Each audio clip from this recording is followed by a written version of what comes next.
আসসালামু আলাইকুম। তো আসলে আইফোনের কমন ইস্যু যেটা ডিসপ্লে ব্লিঙ্ক এবং গ্রিন লাইন হোয়াইট স্ক্রিন। তো এটা আসলে আইফোনের 13 প্রো ম্যাক্স থেকেই শুরু।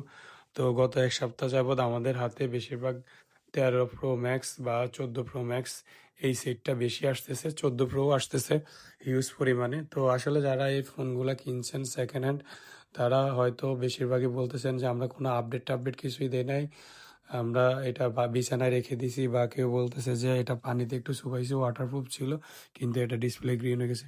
তো যারা সেকেন্ড হ্যান্ড সেট কিনতে চান তারা সাবধান।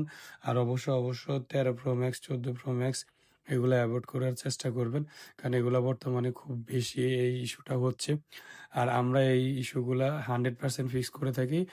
তো আপনারা চাইলে আমাদের কাছ থেকে ফিক্স করে নিতে পারেন। আমাদের দোকানের অ্যাড্রেস মোতালে প্লাজা, লিফটের 2, ওয়েস্টার্ন টেলিকম টু। আসসালাম। আলহামদুলিল্লাহ আমাদের কাজটা হয়ে গেছে। এটা কিন্তু সেকেন্ড টাইম কাজ করানো, এটা এর আগের বারও কাজ করা হয়েছিল। তো আবার কাজ করে আমরা এটা রেডি করলাম। তো যাদের এরকম প্রবলেম আছে তারা আমাদের সাথে যোগাযোগ করতে পারেন। আর এই ফোনগুলো এখন বেশিরভাগই প্রবলেম হচ্ছে, তো তারা সেকেন্ড হ্যান্ড এই মোবাইলগুলো কিনতে চান তারা এটা অ্যাভয়েড করার চেষ্টা করেন, কারণ এইগুলা আসলে ডিসপ্লে ইস্যুটা বেশি হচ্ছে এখন।